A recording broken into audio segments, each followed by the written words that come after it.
Bonjour à toutes et tous et bienvenue dans ce deuxième épisode de l'émission juridique proposée par le cabinet Simon Associés. Bonjour maître François-Luc Simon. Bonjour Florian.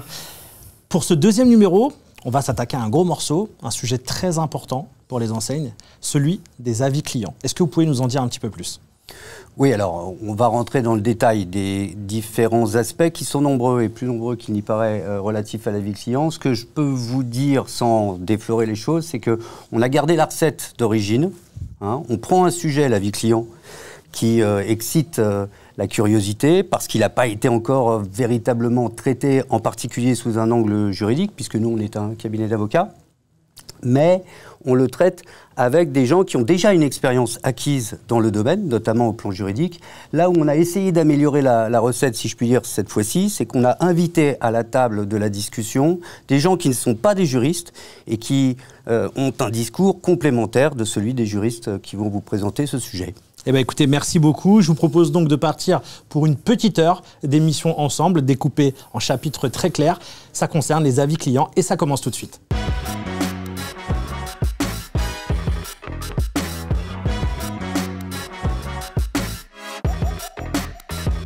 Et donc, bienvenue dans ce premier chapitre de ce rendez-vous juridique, l'émission juridique, deuxième épisode. On parle de l'avis client et je suis bien accompagné pour parler au sein de ce premier chapitre de l'avis client puisque je suis avec Amira Bounedjoum, qui est avocate au sein du cabinet Simon Associés. Bonjour Amira. Bonjour. Et avec Grégory Regoubi, le président de l'entreprise Plus que Pro. Bienvenue. Bonjour. Grégory. On va commencer avec vous Grégory, puisque vous êtes l'un des précurseurs de l'avis client en France. La première question que j'ai envie de vous poser, c'était comment l'avis client il y a 10 ans ? C'était pas grand-chose.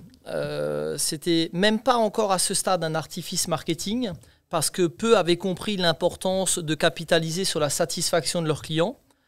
TripAdvisor, c'est par exemple construit en 2000. On peut dire incontestablement qu'ils ont commencé à éduquer petit à petit, à évangéliser un marché et à faire comprendre, pour l'exemple des restaurateurs, qu'ils étaient plus forts et plus puissants que le Goemio ou que le guide Michelin.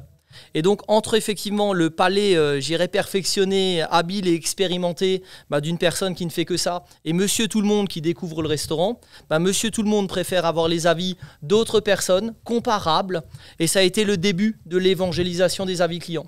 Entre-temps, on a découvert que 44%, voire 50% des avis étaient faux, parce que donnés par n'importe qui, surtout par des personnes qui n'étaient pas des consommateurs.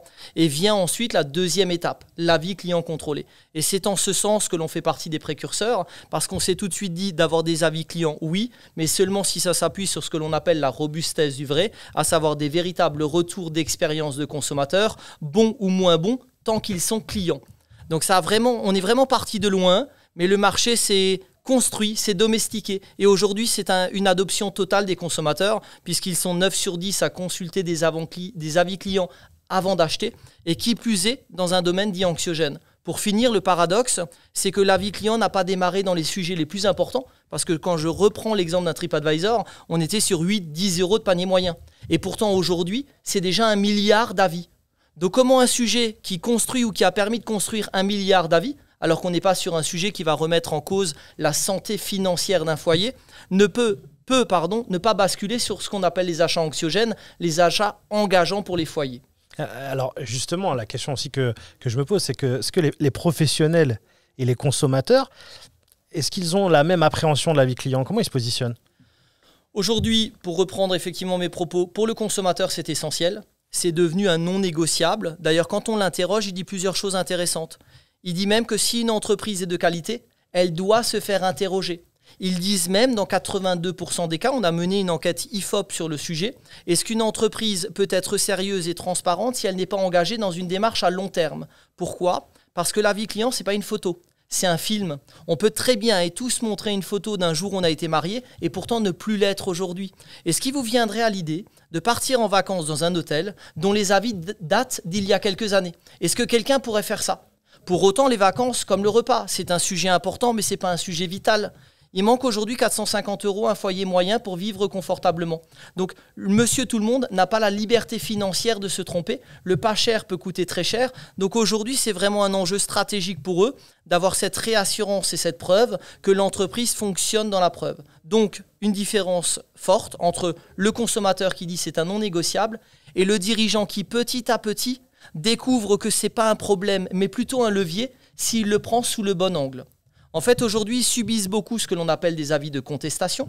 Donc aujourd'hui, souvent, le dirigeant considère que les seuls qui s'expriment, et il est vrai, sont des gens mécontents, surtout en France, dans notre philosophie. Mais si on industrialise la récolte de la majorité silencieuse, satisfaite, l'entreprise qui a un savoir-faire peut désormais le faire savoir. Mais pour cela, il faut être dans une démarche proactive. Donc il y a encore un travail d'éducation pour le professionnel, alors que pour le consommateur, c'est déjà acquis depuis longtemps. Qu'est-ce que les professionnels en fait, ont compris ces dernières années qu'ils n'avaient pas compris il y a 5 ou 10 ans? Ils ont compris que tout était plus dur et ils ont compris que le rapport de force, ils ne pourront plus le changer. Au départ, on a tous une résistance au changement, surtout quand il est potentiellement de prime abord en notre défaveur. Le dirigeant n'ayant pas tout de suite compris l'effet levier de la vie client, il n'a pas tout de suite compris, mais c'est légitime parce que c'est un grand professionnel dans son domaine, mais ce n'est pas forcément un spécialiste de la digitalisation, des nouveaux usages du consommateur. Il faut à minima comprendre le consommateur et il faut surtout comprendre la peur qui est la sienne. Combien de consommateurs ont commandé une piscine et se sont vus livrer une baignoire? Combien effectivement ont été abusés? Combien y a-t-il d'erreurs au quotidien? Combien ont perdu leurs acomptes? On a à peu près tout promis aux consommateurs. Le linge plus blanc que blanc, le produit lessiviel qui y en a plus, il y en a encore, les alicaments censés soigner vos maux gastriques. Enfin bref, les marketeurs ont tellement rivalisé d'imagination et de savoir-faire qu'ils ont réussi à faire croire à n'importe qui, n'importe quoi. Le consommateur en est revenu. Et ça, le dirigeant ne l'a pas tout de suite saisi. Il n'a pas compris que son coût d'acquisition était de plus en plus élevé sur un lead. Il n'a pas compris que son taux de transformation était de plus en plus faible. Mais je vous donne un dernier exemple. Quand le dirigeant d'entreprise, parce que souvent on parle de la TPE, 96% des entreprises en France sont des TPE, monsieur le dirigeant d'entreprise fait presque tout dans son entreprise. Quand il part un vendredi soir à 17h pour faire un devis, qu'il a une demi-heure de voiture, qu'il est 1 heure ou 1h30 sur place, qu'il a de nouveau une demi-heure pour le chemin retour et qu'il ne rentre pas le devis, il ne chiffre pas toujours ses heures. Pour autant, le temps c'est un stock, on ne peut pas le récupérer et ça vaut de l'argent. Donc il ne s'est pas tout de suite rendu compte qu'en promettant, il doit remiser, alors qu'en prouvant, il peut marger. Mais souvent parce qu'il n'a pas de marge, il ne peut pas payer ses collaborateurs dans de bonnes conditions. Comme il ne paye pas les collaborateurs dans de bonnes conditions, quand on lui demande est-ce que vous arrivez à recruter, il dit non, c'est très compliqué. C'est très compliqué parce que son entreprise n'est pas attirante, parce que les candidats pour le recrutement regardent la qualité de l'entreprise. Quel bon collaborateur voudrait travailler dans une entreprise dont on ne sait rien, ou pire, dont on sait de mauvaises choses. Donc maintenant, il commence petit à petit, enfin, à prendre conscience de tous les effets de bord négatifs que ça a, et surtout des effets leviers que cela construit quand c'est bien utilisé et quand on remet le consommateur au centre de tous les débats. Pour compléter, peut-être, ce qu'on constate aussi, c'est que les professionnels prennent vraiment conscience qu'ils n'ont plus à subir l'avis client. C'est-à-dire que pendant très longtemps, on subissait, donc on découvrait l'apparition d'un avis et on ne faisait pas grand-chose. Petit à petit, on a commencé à s'en préoccuper un peu plus et à y répondre. Donc même juridiquement, on a des droits de réponse. Donc on voit de plus en plus de professionnels qui se disent il vaut mieux maintenant répondre et ne pas laisser un avis, quel qu'il soit, surtout quand il est négatif, sans aucune réponse. Donc ils viennent rapporter eux aussi en tant que professionnels, leur propre expérience avec tel ou tel client qui s'est exprimé vis-à-vis de leurs produits ou de leurs services. Et puis cette tendance, on voit qu'elle continue, puisque au-delà même de simplement, on va dire, répondre à un avis, pour ne plus les subir, on voit aussi de plus en plus de professionnels essayer d'être un peu plus proactifs. Et quand on voit des sites, des plateformes qui permettent, qui créent notamment des profils professionnels pour recenser tous les avis clients qui pourraient concerner telle ou telle entreprise, on constate qu'il y a quand même de plus en plus de professionnels qui essaient de revendiquer cette page pour en prendre le contrôle et essayer d'être un peu plus proactifs dans la collecte de ces avis clients. Alors, moi j'ai une question, il y a une évolution aussi, j'imagine, pour les avis. Est-ce que les avis d'aujourd'hui sont les mêmes avis qu'hier? Est-ce que les gens s'expriment de la même façon? Alors, ils sont beaucoup plus précis et beaucoup plus complets, pour plusieurs raisons. Déjà, petit 1, parce qu'ils ont compris qu'ils avaient désormais une audience. Mais là aussi, c'est lié à l'évolution du web. Si on prend le web 1.0, on était sur un web descendant. Donc, c'était simplement une information qu'on pouvait trouver. Sur le web 2.0, on est effectivement sur un partage d'informations. On est sur le début de la vie client, le début des forums, le début de la communication. Mais le début de la communication, le début de la vie client, c'est aussi la remise en cause du vendeur. C'est aussi la remise en cause du savoir de l'entreprise. Avant, jadis, quand un professionnel venait chez vous, il était le sachant. c'était très compliqué pour monsieur tout le monde de remettre en cause les dires, la compétence. Est-ce que si on vous installe une pompe à chaleur 8 kW sur une maison qui a un mur de 40 cm, est-ce qu'on est bon, est-ce qu'on n'est pas bon, est-ce que c'est beaucoup, quel est le calcul du coefficient G, comment je fais pour le calculer? Aujourd'hui, toutes ces informations, vous les retrouvez sur le web. Et j'ai même pas besoin de parler de ChatGPT ou d'intelligence artificielle qui vient encore redistribuer les cartes. Donc désormais, le rapport de force en termes de compétences s'est rééquilibré. Il est même souvent au profit du consommateur qui a plus de temps et qui sait aujourd'hui plus de choses sur la voiture qu'il va acheter parce qu'il l'a configurée à plusieurs reprises versus le vendeur qui lui fait pas toujours attention et qui est parfois, en étant caricatural et avec un peu d'humour, plus attentif à sa commission que sur les caractéristiques techniques ou sur le délivré du produit. Le consommateur peut aussi simplement demander. Je vous donne l'exemple et je reste sur l'exemple de l'automobile. Quand vous rentrez dans une concession et que vous lisez 8 km au 100, 12 km, enfin, qu'importe le véhicule, si vous demandez à 100 consommateurs qui utilisent ce véhicule et qui ont fait des milliers de kilomètres avec, je peux vous assurer qu'aucun consommateur n'a jamais consommé ce qui a été écrit dans la concession. Donc c'est la différence entre la théorie dans la vente et la réalité constatée du consommateur. Et ce que veut aujourd'hui le consommateur, c'est ça qu'il achète. C'est ce qu'il va avoir, combien il va vraiment économiser avec sa pompe à chaleur et combien il va véritablement consommer avec sa voiture. Donc ça remet la vérité au centre du débat et c'est de cette manière-là qu'on touche le cœur du consommateur, en lui disant la vérité, en étant transparent. Alors, on a bien saisi l'importance de la vie client aujourd'hui dans la manière de consommer. Il y a une profusion un petit peu d'avis clients aujourd'hui. Est-ce que ça va s'arrêter? Est-ce qu'il va y en avoir de plus en plus? Quelles sont un peu les évolutions? Comment vous imaginez les choses?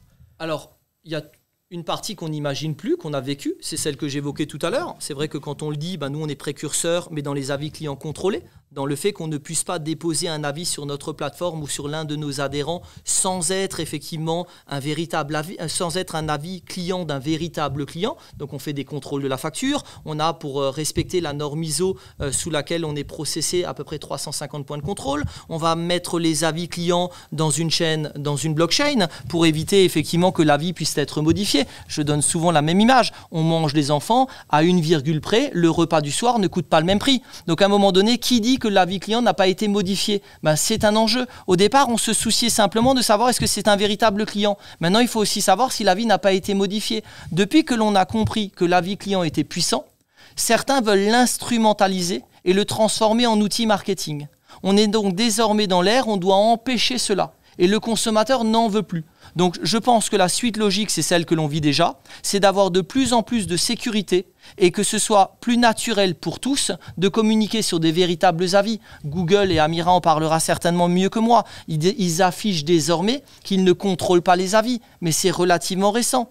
La DMA sur le fait que la position de Google sur les avis est une position anticoncurrentielle et qu'on ne peut pas continuer à mettre en avant des avis qui d'ailleurs ne sont pas des avis clients. Puisque vous pouvez avoir dit bonjour à quelqu'un et mettre un commentaire sur le sujet. Donc on ne sait plus ce que c'est en fait. Tout ça est en train d'être revu au profit d'une substantifique moelle qui devient de plus en plus qualitative et qui permet de mettre les meilleurs en lumière, mais les moins bons également. Pour que je puisse savoir avec qui je dois commander, mais surtout avec qui je ne dois pas le faire. Avec qui je vivrai mon rêve, avec qui j'évite le drame. C'est-à-dire qu'aujourd'hui, il y a un juge médiatique qui est le juge public. C'est l'avis client. Merci beaucoup. Amira, moi j'ai une question.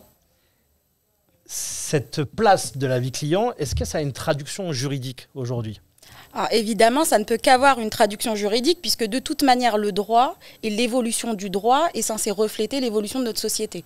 Donc dès lors que l'avis client prend une place importante dans notre vie, dans cette société, évidemment, le droit va aussi s'en saisir. Le droit est en revanche très souvent en retard puisqu'il faut d'abord constater la tendance avant de commencer à légiférer. Donc, pendant très longtemps, juridiquement, on avait un cadre qu'on verra un peu plus en détail tout à l'heure, mais qui était très générique et qui concernait juste les contenus en ligne, quels qu'ils soient. Donc ça pouvait être un avis client, comme ça pouvait être n'importe quel autre type de contenu.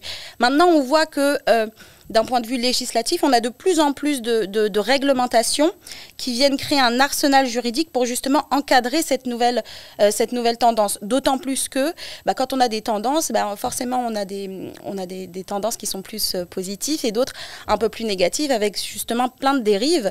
Et l'avis client, il n'échappe pas aux dérives qu'on constate aujourd'hui puisque comme on vient de vous le dire, l'avis client peut est malheureusement assez souvent instrumentalisé. Et donc c'est ce qui explique pourquoi le droit essaie de s'en saisir pour essayer de moins en moins l'instrumentaliser. Et petite anecdote, dans l'instrumentalisation, on voit bien que, outre le caractère purement marketing pour attirer des clients ou pour véhiculer une image ou un message commercial, on voit aussi une tendance où l'avis client, parce qu'il a autant de place et autant d'importance, eh ben, on l'utilise presque comme une arme. Et on voit bien, nous, dans les décisions, on commence à constater qu'il y a des décisions où on relate des faits, où on va utiliser l'avis client comme une arme. Donc, on va vous demander de faire quelque chose, et puis si vous ne le faites pas, le nouveau chantage, c'est que je vais aller publier 5, 10, 15 000 avis clients qui vont être négatifs, qui vont vous concerner et qui vont mettre à mal votre offre de produits ou services. Merci beaucoup Amira, merci à mes deux intervenants pour ce premier chapitre consacré à l'avis client. Vous êtes toujours dans l'émission juridique proposée par Simon Associés. Je vous propose maintenant de passer au chapitre 2. On était sur le juridique, on va y rester puisqu'on va parler du cadre légal de l'avis client. À tout de suite.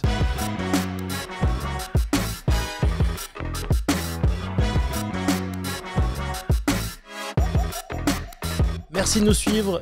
Nous sommes dans le deuxième chapitre de cette émission juridique spéciale avis client et j'ai le plaisir d'être accompagné d'Amira Bounedjoum. Bonjour Amira, rebonjour.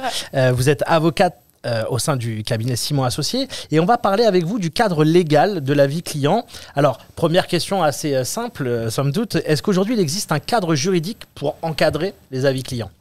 Alors, il existe un cadre juridique aujourd'hui pour encadrer ces avis clients, un cadre qui est évolutif, puisque peu à peu, évidemment, comme je le disais tout à l'heure, pour s'adapter à la société et aux nouvelles tendances, le droit aussi a dû s'adapter.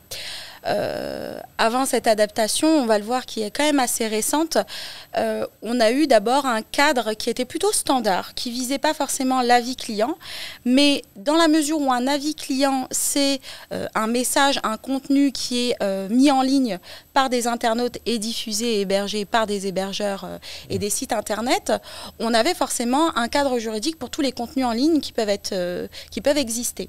Et donc, les avis clients étaient forcément concernés. La loi pour la confiance dans l'économie numérique, notamment, a posé un certain nombre de règles, et notamment des règles sur la responsabilité de ceux qui mettent en ligne du contenu, et notamment à quel moment ils engagent leur responsabilité si le contenu qu'ils véhiculent est illicite. Donc un avis client qui serait illicite pour diverses raisons, soit parce que on pourrait considérer qu'il véhicule un message diffamatoire, dénigrant, inciterait à la haine, à la violence, etc. En tout cas, tout contenu qui pourrait être réprimé par la réglementation engage la responsabilité de celui qui en est l'auteur dans un premier temps. Mais quand on parle d'avis client, très souvent, l'auteur, c'est un consommateur. On ne retrouve pas son identité. Au mieux, on peut retrouver un pseudonyme sur Internet. Et même si juridiquement, aujourd'hui, il existe des actions pour pouvoir réidentifier ou du moins tenter d'identifier qui est l'auteur d'un contenu en ligne, ça reste toujours assez hasardeux. Et puis, de toute manière, quand on est le sujet de l'avis client, quand on est celui qui est évalué, le plus important, souvent, c'est de faire rapidement supprimer cet avis et pas forcément, en tout cas pas toujours, d'entamer des procédures contre son auteur. Donc, on ne va pas forcément se concentrer sur son auteur, mais heureusement, le droit permet aussi d'engager la responsabilité de ceux qui hébergent ce contenu. Donc, même si ce ne sont pas eux qui l'ont rédigé, leur responsabilité peut être engagée sous réserve qu'ils aient été notifiés du caractère illicite du contenu qu'ils ont mis en ligne, donc de cet avis client qui serait en tout cas considéré comme illicite et qu'ils n'auraient pas agi promptement. Donc vous voyez, le cadre juridique, au final, même s'il n'était pas spécifiquement, même s'il ne concernait pas spécifiquement les avis clients se retrouvaient quand même sous le coup de ces dispositions-là. Et donc ceux qui les diffusaient devaient quand même faire attention. Et donc ça les incitait à prévoir des mécanismes de modération. La modération, c'est un enjeu clé dans les avis clients. Donc très souvent d'ailleurs, et puis même juridiquement, c'est pas toujours le bon plan en plus de ça de mettre en place une modération a priori, donc avant même qu'on diffuse. Mais en tout cas, ça oblige et ça tend vers cela, c'est que les professionnels qui vont diffuser ces contenus, pour ne pas voir leur responsabilité engagée en raison du contenu de cet avis, doivent à minima prévoir une modération a posteriori. C'est-à-dire qu'une fois qu'il est mis en ligne et que quelqu'un viendrait signaler son contenu. Ensuite, donc, au-delà de ces dispositions, de ces règles-là, on a vu apparaître des réglementations qui sont venues encadrer pas forcément le contenu qui peut être mis en ligne, mais l'activité même de mettre à disposition d'un public de consommateurs certaines informations. Et donc on a vu plein de réglementations en guise d'exemple, mais c'est absolument pas la seule, un règlement européen qu'on appelle le règlement plateforme to business qui concerne en fait le règlement qui vient encadrer les activités des marketplaces, du type Amazon, la Fnac, etc.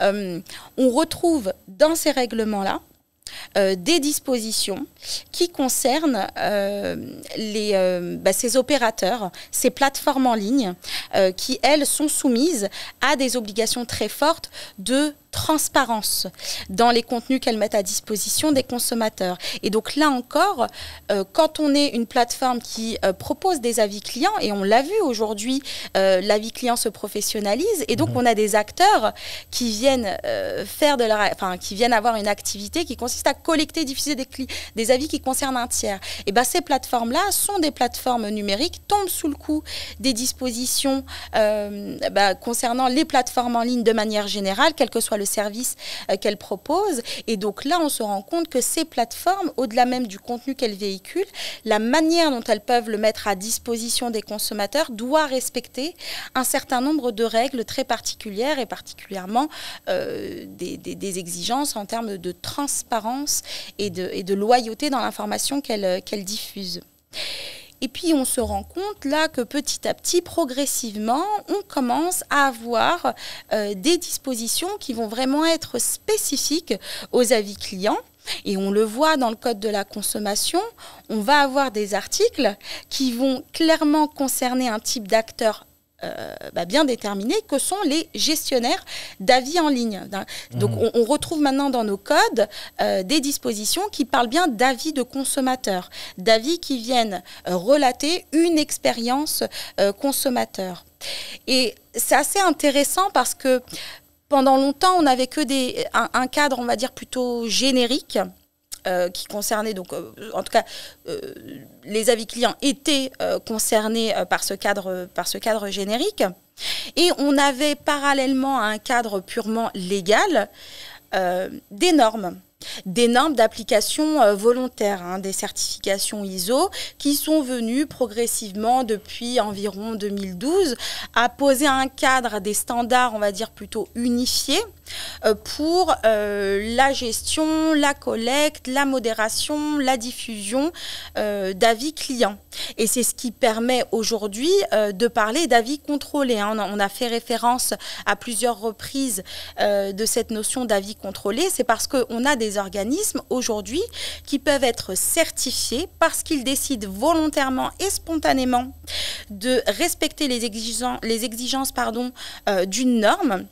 Et en conséquence, en respectant ces exigences-là, se retrouvent à pouvoir démontrer que les avis qu'ils peuvent diffuser, contrairement à d'autres qu'on peut retrouver en ligne sans certification, ont fait l'objet d'un contrôle.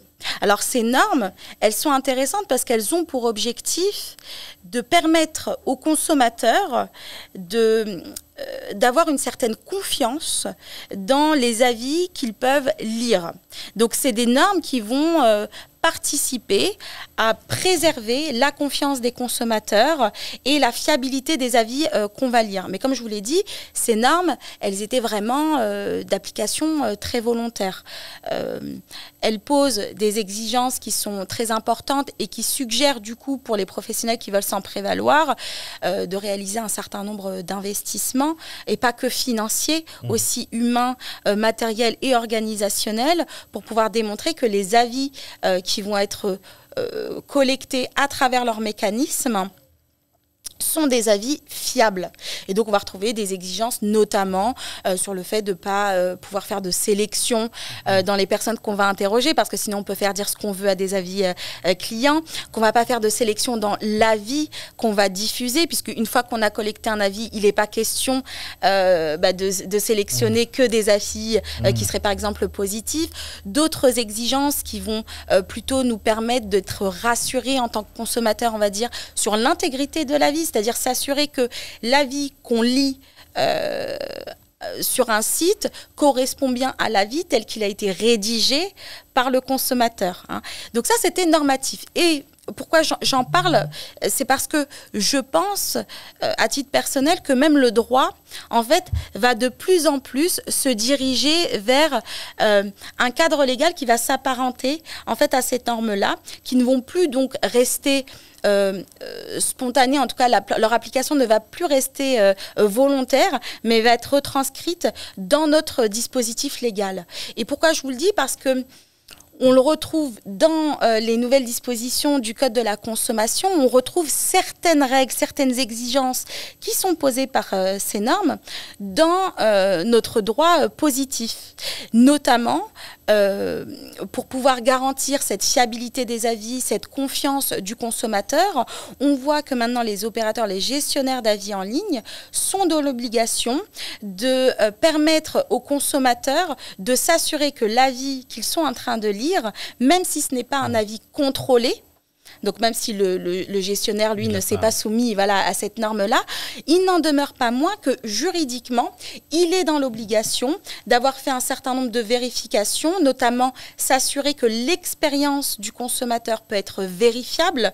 Et donc c'est pour ça qu'on retrouve maintenant une obligation de faire figurer à côté de chaque avis les dates d'expérience. Ça permet, au consommateur de voir qu'il y a véritablement eu ou pas une expérience, et au professionnel qui est évalué, de pouvoir vérifier que cette expérience s'est véritablement déroulée. Parce que quand il a un début d'identité, un contenu d'une expérience et une date, ça lui permet déjà d'être un peu plus en mesure de vérifier. On va retrouver aussi un certain nombre d'obligations, d'exigences qui pèsent sur ces gestionnaires-là pour pouvoir démontrer de la manière dont on va présenter ces avis, comment est-ce qu'on va les trier, dans quel ordre on les fait apparaître, comment est-ce qu'on les a contrôlés ou pas, est-ce qu'il existe un contrôle, etc.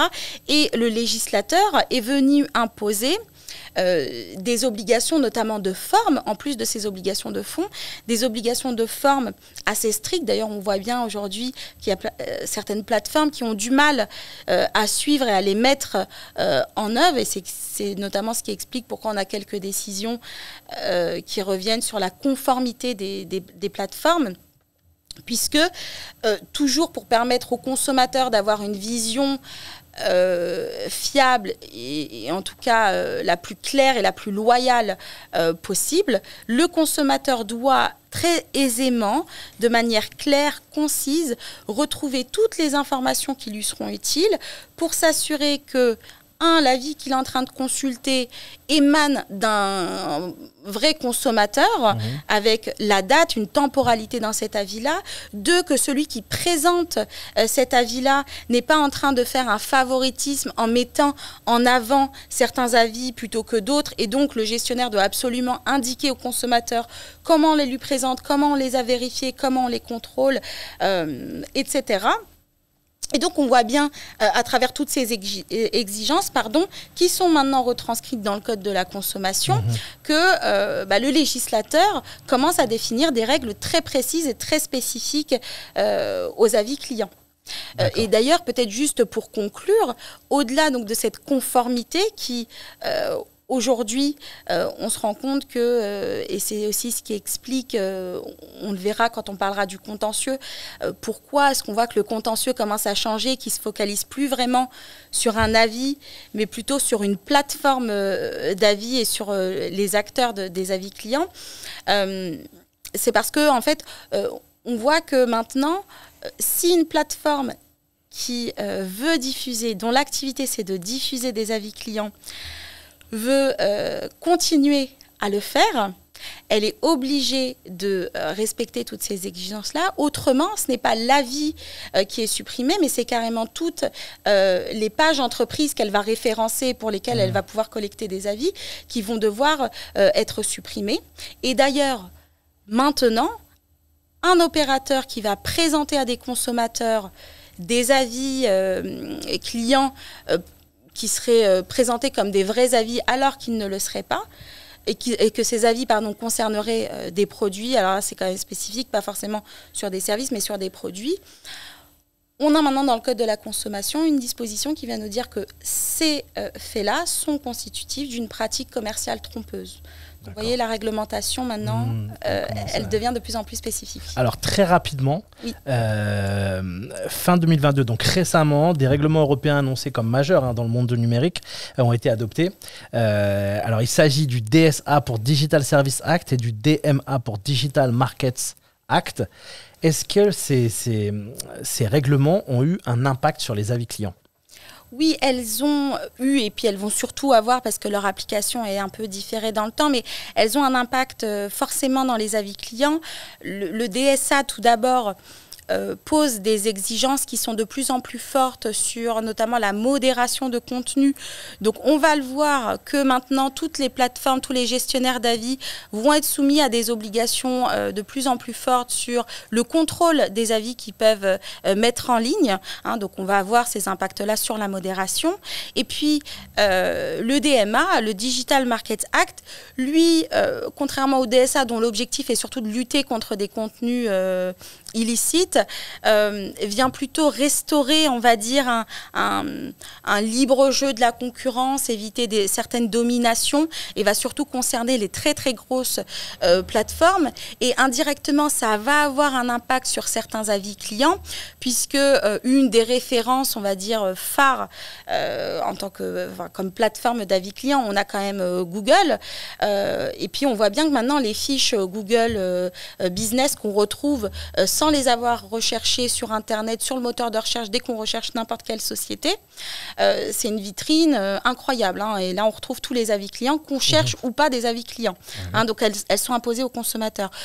Ce règlement va avoir un impact puisque ça ne concerne pas forcément les avis clients, mais en tout cas, ça ne permet plus à ces très très grandes plateformes, si je veux schématiser et synthétiser, de pouvoir préférencer, de mettre plus en avant leurs services que des services tiers. Donc ça veut dire que Google ne pourrait plus, donc là on va voir quelles alternatives Google va retrouver, mais ne pourrait plus mettre en avant ses avis dès lors sur son moteur de recherche au détriment des avis qu'on pourrait retrouver sur d'autres plateformes. D'accord. C'est très clair. Merci beaucoup, Amira. On se retrouve tout de suite pour un nouveau chapitre de cette émission juridique, deuxième épisode consacré aux avis clients.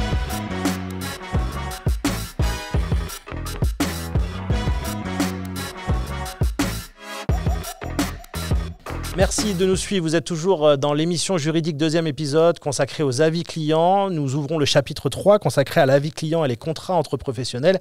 Et pour ce faire, j'ai le plaisir d'être avec le cofondateur du cabinet Simon Associés, François-Luc Simon. Bonjour François-Luc. Bonjour Florian.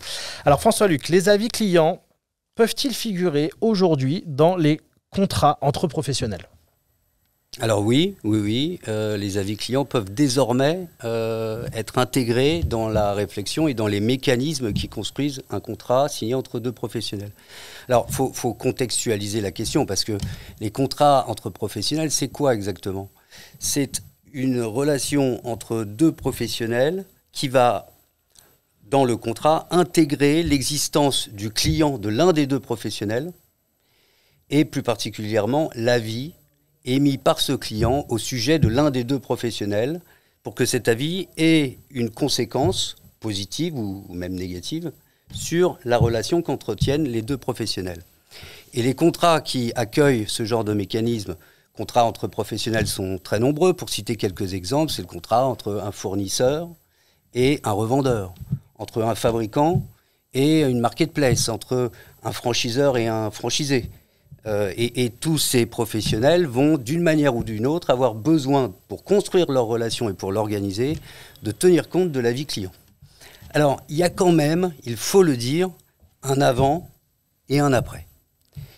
Avant, dans ces contrats-là, il y a quelques années encore, peut-être un peu avant le Covid, pour situer les choses, alors que le digital n'avait pas encore la place qu'il a aujourd'hui, les indicateurs de performance en général et les avis clients tout particulièrement étaient assez peu présents des contrats entre professionnels et pour tout dire étaient absents de la plupart des contrats entre professionnels.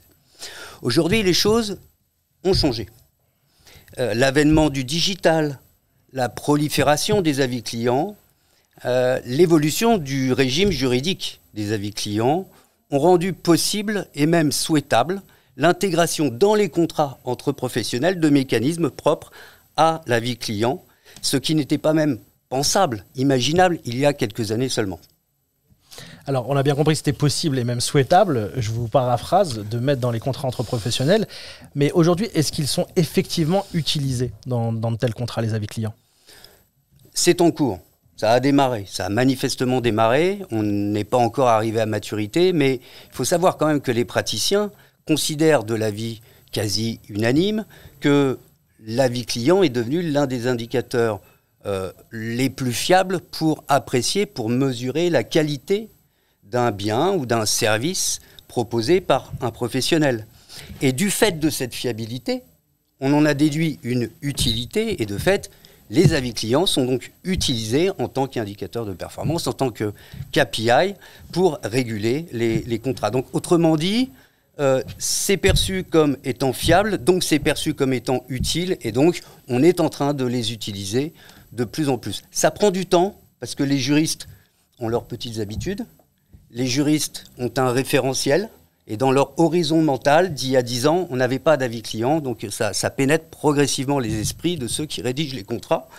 Mais de plus en plus, du fait de cette utilité, on voit apparaître des clauses relatives à l'avis client et relatives au KPI, d'ailleurs de manière plus générale, dans les contrats entre professionnels. Et alors, la question c'est utile, mais utile à quoi, concrètement ? Alors, on peut, sans vouloir tout systématiser, essentiellement dégager 3 types de conséquences dans un contrat entre professionnels. Mais projetons-nous, imaginons un contrat entre une tête de réseau et ses affiliés. On peut discerner 3 types de conséquences. Tout d'abord, première conséquence, gratifier le partenaire qui s'est vu attribuer par ses clients des notes positives supérieures à celles prévues par le contrat. Par exemple, pour proroger, pour renouveler le contrat. Par exemple, pour lui donner une visibilité commerciale accrue sur Internet. Ou lui octroyer une remise commerciale supplémentaire pour qu'il marche. Donc, on rentre dans des mécanismes incitatifs. C'est la carotte. Au contraire, on peut imaginer des conséquences négatives qui viennent dégrader la situation financière ou la situation tout court du partenaire qui s'est vu recevoir des notes négatives, en tout cas inférieures à celles qui figurent dans le contrat. Et là, on peut encore imaginer certaines conséquences négatives. Alors, la suppression d'une remise, une perte d'exclusivité, la cessation anticipée du contrat qui unit les deux professionnels.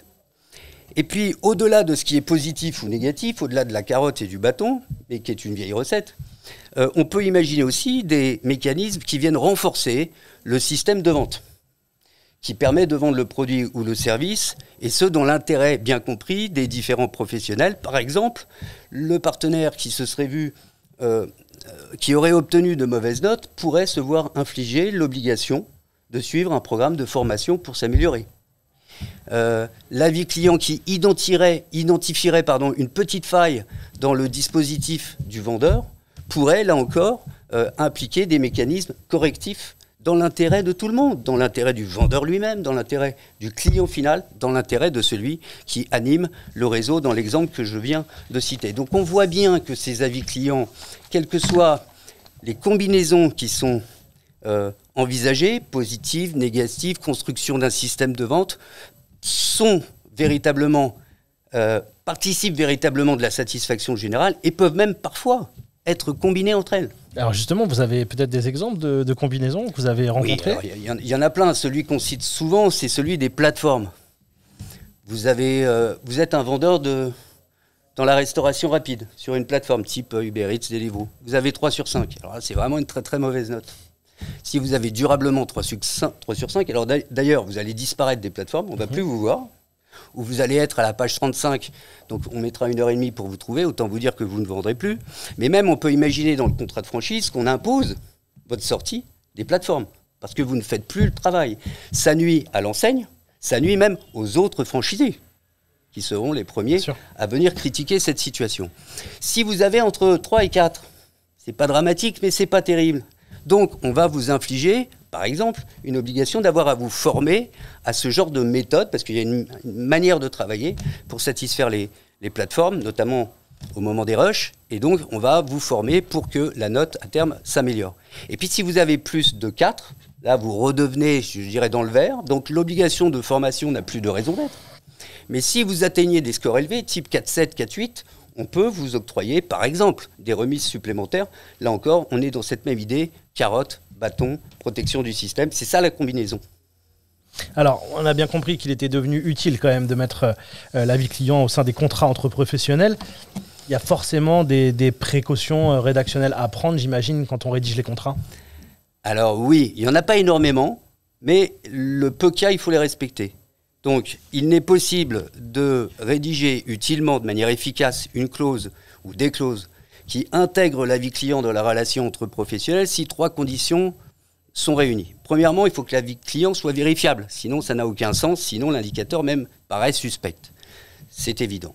L'avis client doit être recueilli conformément à la réglementation en vigueur. Et puis troisièmement, l'avis client doit être mesurable. Je le précise parce que tous les avis clients ne sont pas mesurables, et ce sont les avis clients mesurables qui constituent, eux, de véritables KPI et qui, pour répondre à la question, sont les seuls à pouvoir véritablement organiser précisément une relation. Je dirais même que plus la notation sera fournie en nombre d'avis et plus elle sera précise par la notation attribuée à tel ou tel revendeur, à tel ou tel professionnel, on pourra alors, du fait de cette précision, graduer les conséquences, être plus précis, être plus proportionné et donc à adopter quelque chose qui sera plus facilement accueilli par le marché en général. Donc si ces 3 conditions ne sont pas remplies, si l'une de ces 3 conditions n'est pas remplie, alors la clause, évidemment, inversement, ne sera pas efficace. Recommanderiez-vous de faire appel au KPI dans tous les contrats entre professionnels ? Alors dans tous les contrats, non, dans 80% des contrats ou plus sans doute. Dans 100% des contrats, certainement pas, parce que quand on rédige un contrat, on a une approche sur mesure, au cas par cas. Et il y a quand même un certain nombre de cas qui tiennent au secteur d'activité ou à la qualité des intervenants. On se gardera d'introduire tout de suite, en tout cas, des KPI. Donc pas de généralité. En revanche, oui, dans le plus grand nombre des cas, le système participe de la méritocratie. Et qui est contre la méritocratie ? À part les mauvais acteurs.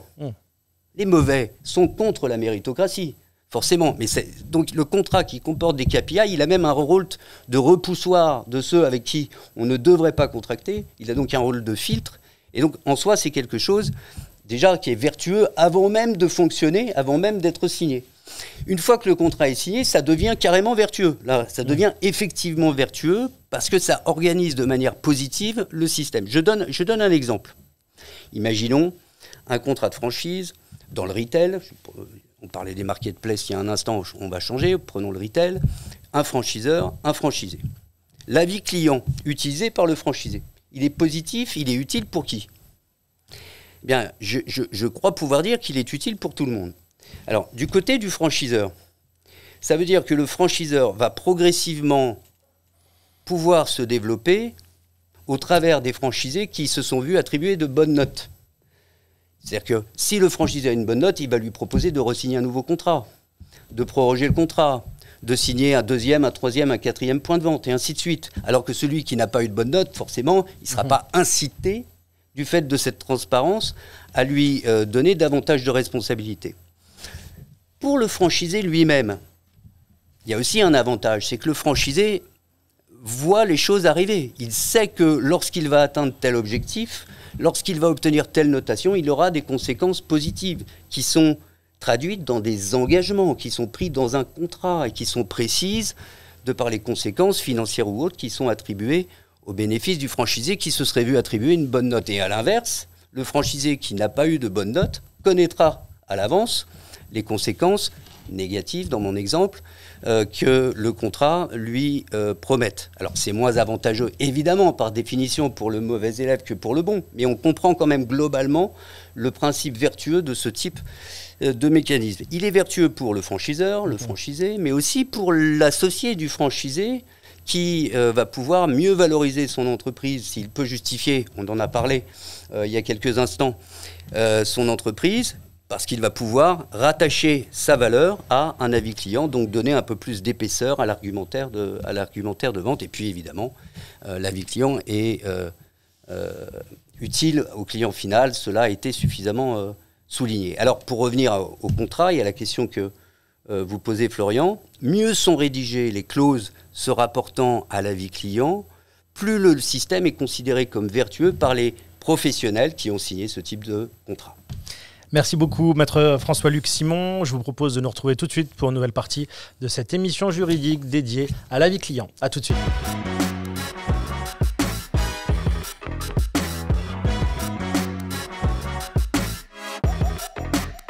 Vous êtes toujours au sein de l'émission juridique, épisode 2, consacré aux avis clients. Ce rendez-vous, ce programme vidéo est proposé par le cabinet Simon Associés. Et nous allons attaquer le chapitre 4 sur l'impact de l'avis client sur la valorisation de l'entreprise. Pour ce faire, je suis accompagné d'intervenants de choix avec Pierre Galix, associé au sein du fonds d'investissement IK Partners. Bonjour Pierre. Nicolas Durivo, associé au sein du cabinet Inextenso Finance, et puis Grégory Regoubi qui est avec nous aussi en fil rouge pendant ce programme. Et je rappelle que vous êtes président de Pluscrupro, société qui est spécialisée dans les avis clients et précurseur de l'avis client contrôlé. Alors sur cette partie de l'impact de l'avis client sur la valorisation de l'entreprise, la première question que j'ai envie de vous poser, c'est: l'avis client a-t-il un impact sur la valorisation, négatif ou positif? Par exemple, un grand nombre d'avis clients défavorables peuvent-ils être deal breaker, comme on dit, casser un deal? Bien. Écoutez, merci. Oui, bien sûr, l'avis client a un impact sur la valorisation. Pour une raison très simple, c'est-à-dire que quand on procède à la valorisation d'une entreprise, c'est tout sauf une science exacte. Il y a évidemment des métriques, des recettes, des indicateurs plus ou moins à la mode à tel moment donné, mais la réalité, c'est que la valorisation se base sur la valeur intrinsèque de la société qui est à vendre. Cette valeur intrinsèque, c'est quoi? C'est essentiellement ce qu'on appelle son fonds de commerce, et donc avant tout ses clients et la relation qu'elle a avec ses clients. Et là, il est extrêmement important de pouvoir bénéficier d'un outil qui est l'avis client contrôlé et vérifié, donc un vrai avis client qui est un indicateur irremplaçable de la qualité du service ou de la prestation que l'entreprise est capable d'apporter à ses clients. Donc effectivement, ça a un impact. Et à l'inverse, de mauvais avis ont un impact très négatif parce que quand vous êtes en train d'acheter une entreprise, vous faites ce qu'on appelle des diligences. Donc on essaie de comprendre ce que vous êtes en train d'acheter et effectivement, toutes les mauvaises nouvelles permettent de trier assez vite et éventuellement d'éliminer des dossiers. Donc oui, il est clé et il sera de plus en plus clé dans la valorisation. Donc oui, votre question portant sur l'impact, ça a définitivement un impact. Nicolas Durivo? Oui, c'est d'autant plus vrai que à l'heure du digital, beaucoup de transactions se font sur Internet et donc les avis clients sont connus et visibles par les acquéreurs potentiels. C'est une notion qu'on va retrouver en fait dans la valeur de la marque, puisque l'avis client va participer comme les réseaux sociaux avec les influenceurs, le nombre de followers qu'on peut avoir sur une marque, ça va valoriser une marque. L'avis client, de la même façon, plus il va y en avoir, plus ça va valoriser la marque s'ils sont bons. Et on va retrouver ça financièrement dans le goodwill ou dans le badwill de la valorisation de la société. Grégory, l'impact des avis clients. Je peux que compléter évidemment ce qui a déjà été dit. Je pourrais même un peu le coefficienter. Aujourd'hui, 96%, je l'ai dit tout à l'heure et je le redis, des entreprises en France sont des TPE. Il y a énormément de deals pour un petit dirigeant d'une petite entreprise. Le fait de réussir à vendre son entreprise, de la céder ou non, c'est sa retraite. Et en fait, on va parler justement du goodwill, comme ça a été évoqué, de son savoir-faire et aussi de la qualité du fichier client. Quand un dirigeant de TPE arrive à 60, 65 ans, il n'a que ces deux éléments pour valoriser son entreprise. C'est combien il a de clients, Qu'est-ce qui pourra être revendu éventuellement parce que le repreneur, il veut faire des ventes additionnelles, il veut réussir à payer l'entreprise. Pour la payer, indépendamment d'un fonds, faut qu'il arrive à faire des ventes additionnelles ou alors il faut qu'il ait de la récurrence. Mais que ce soit la récurrence ou la vente additionnelle, on ne peut la faire que si la base de clients au départ est saine, que si les clients sont contents. C'est des probabilités. Comme l'a dit Pierre tout à l'heure, on n'a pas de certitude sur le sujet. Donc on ne peut pas être certain que les clients soient satisfaits. Sauf, bien évidemment, si on a un panel représentatif d'avis clients qui sont des avis clients contrôlés pour s'assurer que, bien évidemment, rien n'ait été instrumentalisé, que du marketing n'ait pas été fait, mais que je puisse mesurer en mon âme et conscience ma capacité à revendre dans la durée aux mêmes clients des produits complémentaires ou même à faire du parrainage. Essayez de faire du parrainage sur un client mécontent. Vous vous rendrez compte que c'est très difficile. Donc incontestablement, non seulement ça a un impact sur la valo, mais plus important encore que la valo, c'est dans bien des cas ce qui permet de faire le deal. C'est ce qui permet d'exprimer une valeur qui n'aurait pas été identifiable pour une petite entreprise sans cet outil-là. Merci beaucoup. Alors, dans la vraie vie, les praticiens, comme on les appelle, les experts de la session acquisition, comment est-ce qu'on prend en compte l'avis client ? Déjà, est-ce qu'on le prend vraiment en compte ? J'ai compris que oui, à vos réponses. Mais comment on le prend en compte quand on veut déterminer la valeur de l'entreprise ? Pierre. Écoutez, d'abord, ça me fait très plaisir, ça me flatte que vous appeliez la vraie vie, la vie des fonds d'investissement. C'est pas tous les jours qu'on nous fait ce compliment. Mais plaisanterie mise à part, comme je vous le disais tout à l'heure, l'exercice de valorisation est un exercice extrêmement complexe parce qu'il ne repose pas sur des recettes mécaniques. Donc très clairement, vous dire que ça rentre en compte dans la valorisation, je ne peux que revenir sur ce que l'on a dit. Et je pense que Nicolas a fait tout à l'heure un point essentiel qui est de dire que le digital est un véritable transformateur. Tout simplement parce que ce qui était auparavant de l'intangible, du ressenti, etc., peut aujourd'hui se quantifier à nouveau à condition d'avoir de vrais indicateurs, de vrais avis contrôlés. Donc il y a une expression vraiment réelle de ce qu'est la satisfaction client. Vous dire comment ça va varier là aussi selon tous les contextes, parce que bien évidemment l'avis client n'aura pas exactement la même valeur selon que vous fassiez de la plomberie Zingri, que vous vendiez des armes ou des cannes à pêche. Donc il va y avoir, si vous voulez, sans doute la mise en place de métriques plus subtiles. Puis soyons honnêtes, on est quand même à l'aube d'une révolution aujourd'hui. Quand on regarde un petit peu un pas en arrière, l'avis client certifié est quelque chose de relativement nouveau. Et c'est la raison pour laquelle il faut d'autant plus rentrer dans ce positionnement et vraiment comprendre quelles en sont toutes les conséquences, parce que ça va être amené à avoir encore plus de valeur demain que ça en a aujourd'hui. Alors, je m'adresse à vous, Nicolas Duriveau. Aujourd'hui, vous faites partie de ces experts qui travaillent sur des dossiers de reprise. Comment est-ce que vous impactez, je dirais, avec l'avis client, une valorisation ? Je vais vous dire, une partie de notre métier, c'est de présenter les sociétés à des acquéreurs potentiels. Et pour ça, on rédige ce qu'on appelle un infomémo, qui est un document assez large, qui reprend notamment tous les actifs de la société. Et pas plus tard que la semaine dernière, je relisais des infomémos faits par des analystes, et je disais, il manque l'avis client. Il manque l'avis client, c'est un actif de la société, il faut le mettre en avant, parce que la société a de bons avis. Ça veut dire effectivement que la société a créé un fonds de commerce stable, récurrent, et ça doit se traduire dans le chiffre d'affaires. Donc l'avis client, au même titre que l'audience qu'on peut avoir naturelle sur un site internet, il faut la mettre en avant dans un infomémo si elle est bonne, parce que c'est un actif tangible de la société pour moi. Merci beaucoup. Grégory, je vais me tourner vers vous pour cette question. Avec votre activité au sein de Plus que Pro, est-ce que vous avez pu mesurer l'impact de l'avis client dans une valorisation de vos clients ou... Ce que l'on sait, et c'est ce que j'ai exprimé tout à l'heure, c'est que certains n'auraient pas fait le deal. Est-ce qu'en le regardant sous un angle différent, est-ce qu'il est encore possible en 2023 de convaincre quelqu'un qu'on a un bon bulletin et qu'on refuse de le montrer ? Surtout quand on discute avec des fonds d'investissement ou avec des sociétés d'un certain niveau, quel dirigeant aujourd'hui de qualité peut se donner du mal avec ses équipes, avec l'ensemble de sa structure au quotidien, quand on connaît le volume de travail d'un dirigeant, d'une équipe dirigeante ou même d'une entreprise. Les affaires à aujourd'hui ne sont pas simples et elles ont plutôt tendance à être de moins en moins simples. Le gâteau est de plus en plus petit. Donc si on veut convaincre quelqu'un qu'on va avoir une part du gâteau plus importante, ça veut dire qu'on va la prendre aux autres. Comment on peut prendre des parts de marché aux autres, aux concurrents, si on n'a pas une véritable démonstration de son savoir-faire ? Et comment on peut bien travailler et ne pas vouloir le faire savoir.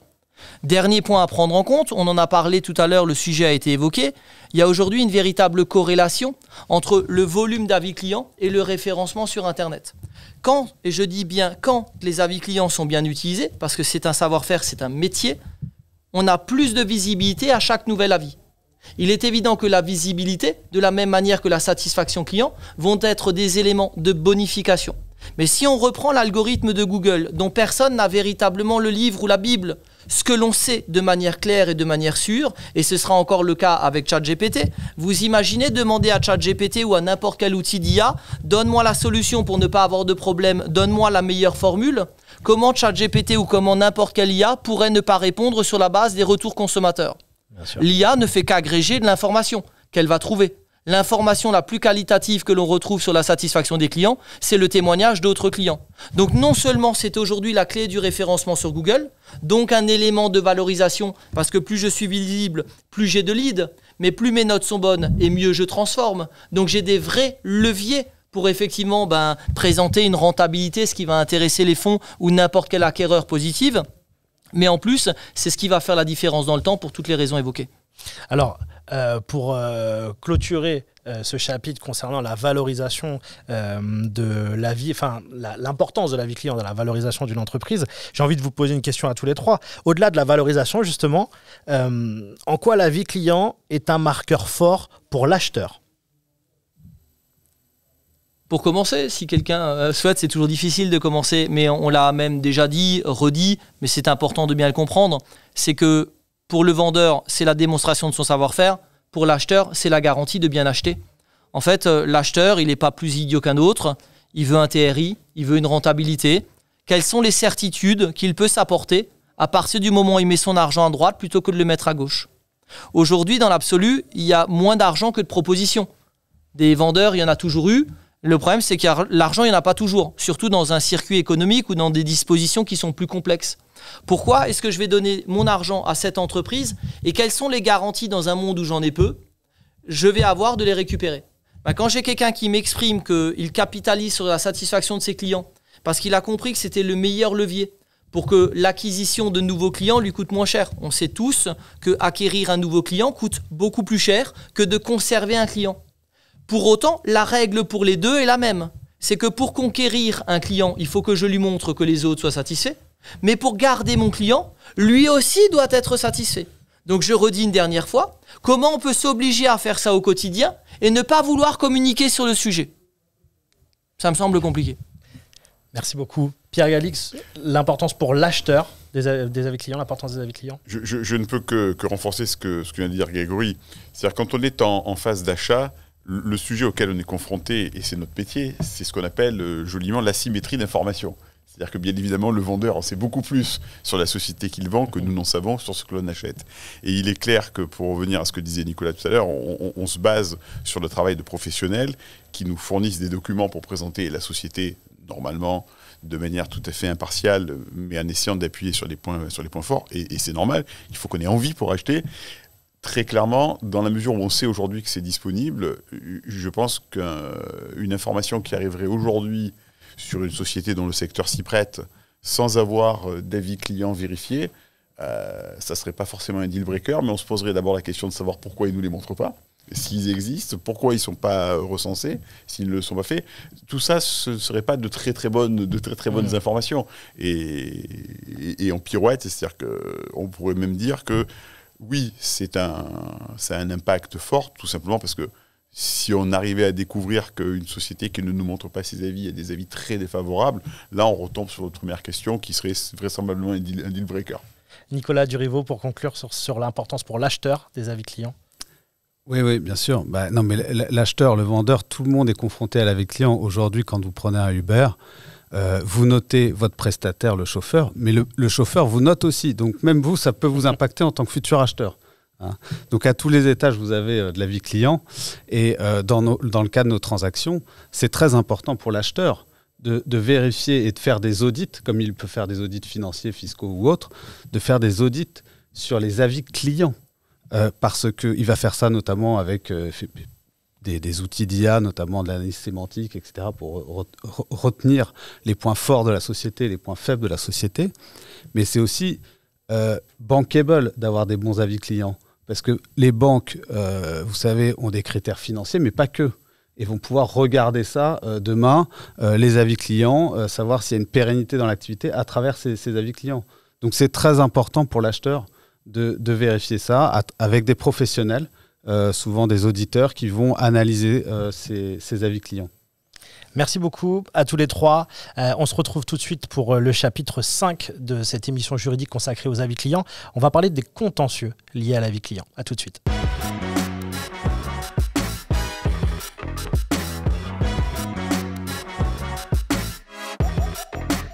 Merci d'être toujours avec nous pour cette émission juridique, épisode 2 consacré aux avis clients. Nous allons parler du contentieux de l'avis client. Donc, je suis entouré d'avocats pour traiter cette question. Et j'ai le plaisir d'être avec Émilie Sulot, avocat pour le cabinet Simon Associés. Avec vous, Émilie, on va parler spécifiquement de la compétence juridictionnelle de l'avis client. Aujourd'hui, comme on le disait, les avis clients sont largement diffusés sur Internet, sur des plateformes étrangères notamment, comme Google, Trustpilot et j'en passe. Est-ce que les juridictions françaises sont compétentes et si oui, comment ? C'est effectivement un sujet extrêmement important pour nous professionnels du droit, puisque comme vous l'avez dit, Google est situé aux États-Unis, GoWork en Pologne, et enfin Trustpilot au Danemark. Donc une fois qu'on a posé ce cadre, comment on fait pour les attraire devant nos juridictions françaises ? Et là, grâce à l'intervention de l'Union européenne, on a aujourd'hui des outils qui nous permettent de mener ce contentieux en France au bénéfice de nos clients. Donc le premier sujet, c'est comment on sait que les juridictions françaises sont compétentes. Aujourd'hui, on a un outil qui s'appelle la focalisation, c'est-à-dire qu'il faut qu'on démontre à un magistrat que la plateforme d'avis, et plus spécifiquement l'avis dont on entend soumettre à la compétence d'un juge, est dirigée vers le public français.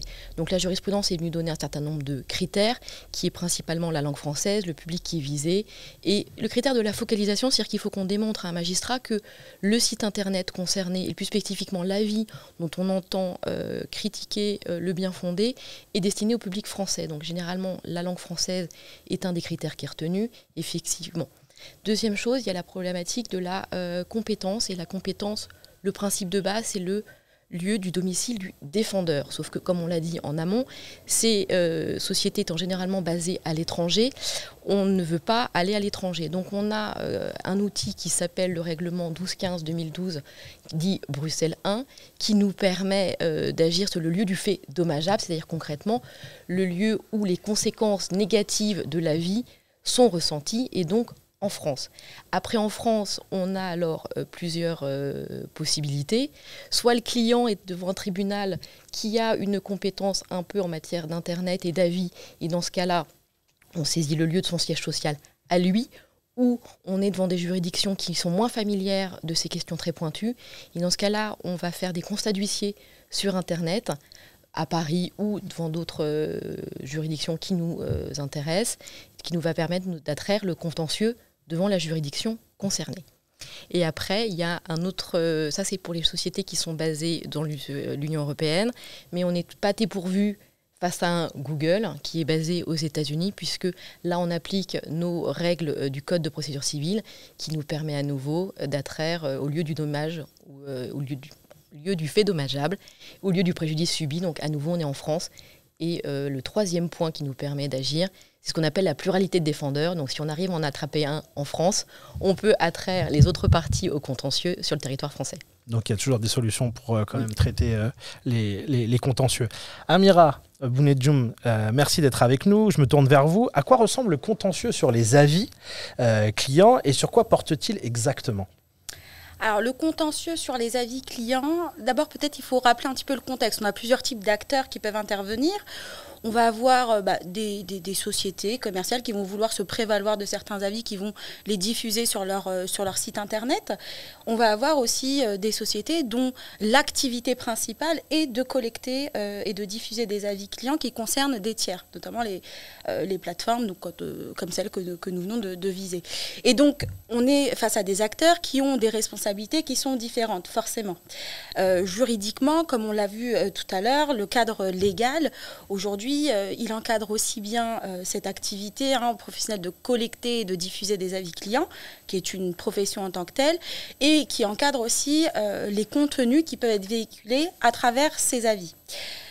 Le contentieux, pendant assez longtemps, il concernait surtout le contenu d'un avis. C'est-à-dire qu'on se concentrait, on avait des décisions qui portaient vraiment sur le contenu d'un avis qui était considéré comme illicite. Donc, dans le cadre d'une lutte contre les contenus illicites, on avait beaucoup de décisions qui venaient remettre en cause la licéité du contenu parce que on pouvait retrouver des propos qui pouvaient, s'ils ne sont pas diffamatoires ou dénigrants, en tout cas, porter atteinte à une image d'une marque. Et donc, on se concentrait sur ça.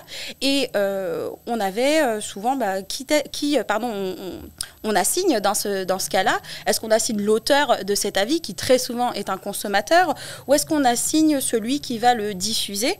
Et là, on va retrouver les règles de responsabilité, notamment des hébergeurs, qui, une fois qu'ils sont notifiés d'un contenu illicite, sont censés réagir assez promptement. Donc, on avait pas mal de décisions qui concernait plutôt la mise en jeu de la responsabilité des plateformes ou des sites internet qui se mettaient à diffuser des avis qui ne contrôlaient pas forcément, du moins qui ne modéraient pas, ou peut-être qu'ils modéraient assez mal. Et puis de plus en plus, comme on l'a dit, maintenant les avis clients se professionnalisent et donc on retrouve des plateformes qui se consacrent à la diffusion, à la collecte d'avis qui concernent des tiers et qui elles aussi, comme on l'a dit tout à l'heure, sont soumises à un cadre juridique qui leur est bien propre, celui des gestionnaires des avis clients. Et donc dans le contentieux, on voit que ça aussi, ça se traduit, puisqu'on remarque maintenant de plus en plus de décisions qui ne concernent pas forcément le contenu, l'objet ou la nature de l'avis, mais les conditions dans lesquelles les avis sont collectés et sont diffusés a posteriori. Et donc on voit les premières décisions qu'on a pu voir, notamment qui concernaient Trustpilot, où on reprochait le fait que les plateformes ne permettaient pas aux professionnels qui étaient évalués de pouvoir vérifier la fiabilité de l'avis, de pouvoir vérifier qu'il y a véritablement eu une expérience consommateur qui était relatée à travers cet avis-là.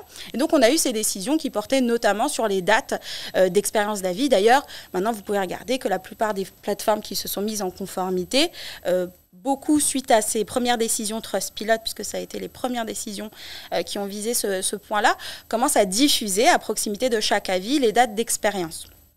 Là, récemment, nous-mêmes au sein du cabinet, on vient d'avoir une décision qui date de fin du mois de mai, qui revient sur les conditions dans lesquelles on peut collecter et puis modérer et ensuite diffuser des avis clients, et qui là a un champ d'application qui est un peu plus large, puisqu'on est venu, à travers cette décision, se prononcer sur l'ensemble des obligations qui pèsent sur les gestionnaires d'avis en ligne et les manquements qu'on peut constater à travers ces plateformes, donc aussi bien sur les dates d'expérience, sur les modalités pour pouvoir signaler un contenu qui ne serait pas conforme, etc. Donc on voit bien que le contentieux est progressivement en train de se diriger vers plus une responsabilité de ceux qui diffusent et qui vont collecter ces avis clients, alors qu'auparavant, on était un peu plus concentré et focus sur le contenu même d'un avis et parfois son auteur, ou en tout cas celui qui en permet l'hébergement et la diffusion. Merci beaucoup, Amira. Je vais me tourner vers vous, David Marais. Je rappelle que vous êtes avocat au sein du cabinet Simon Associés. Qu'en est-il du pénal au niveau de l'avis client ?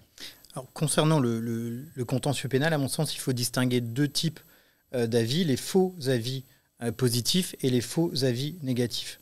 Concernant les faux avis positifs, ils peuvent être pris au travers des pratiques commerciales trompeuses, puisque depuis une réforme de 2021, vous avez un article du Code de la consommation qui est l'article L121.4 L121.4 du Code de la consommation qui prévoit et réprime certains comportements, notamment le fait d'indiquer qu'on a des avis clients vérifiés alors que ce n'est pas totalement vrai, le fait de diffuser directement ou par personne interposée de faux avis positifs, et puis le dernier comportement étant le fait de modifier de vrais avis en votre faveur, évidemment.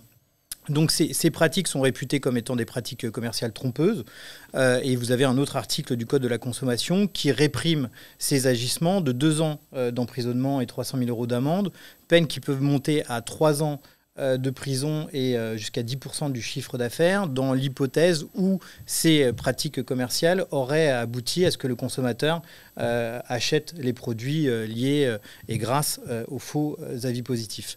Ça, c'est en ce qui concerne les faux avis positifs. Et en ce qui concerne donc les faux avis négatifs, parce qu'il en existe beaucoup. Et il en existe beaucoup. Concernant les faux avis négatifs, vous avez 3 types de comportements qui peuvent être pris en compte. Un qui n'est pas une infraction pénale, qui est le dénigrement, mais que je vous donne tout de même justement pour le distinguer des 2 infractions pénales dont on va parler. Le dénigrement, c'est le fait de critiquer de manière malveillante un produit. Pas une personne, mais un produit. Et donc, c'est à distinguer de 2 comportements qui, eux, sont des infractions pénales, que sont la diffamation publique et l'injure publique. Ces 2 infractions, elles étant concentrées non plus sur le produit, mais sur la personne, qu'elle ce soit la personne physique du dirigeant, par exemple, d'entreprise, ou la personne morale, la société, qui fabrique ou qui distribue les produits. Ces 2 infractions, qui sont toutes les 2 issues de la loi sur la presse de 1881, ont un point commun essentiel et une différence fondamentale. Le point commun essentiel, c'est que justement, comme elles sont toutes les 2 issues de la loi de 1881 sur la presse, elles ont une procédure qui est très complexe, très difficile à manier, sur laquelle il faut être très vigilant. Vous avez notamment 2 points de vigilance que j'entends souligner et qu'il faut souligner. Le premier point de vigilance, c'est que le délai de prescription est très court, puisque c'est un délai de prescription de 3 mois à partir de la publication. Si vous dépassez ce délai de 3 mois, malheureusement, vous ne pouvez plus faire poursuivre l'infraction. Et la deuxième, c'est que contrairement à ce qu'on peut penser, le deuxième point de vigilance, c'est que contrairement à ce qu'on peut penser, une plainte simple devant la gendarmerie ou devant les policiers ou même devant le procureur de la République n'interrompt pas la prescription. Il faut des actes très particuliers pour interrompre la prescription. Et ces actes peuvent être soit faits par le procureur, soit faits par un avocat.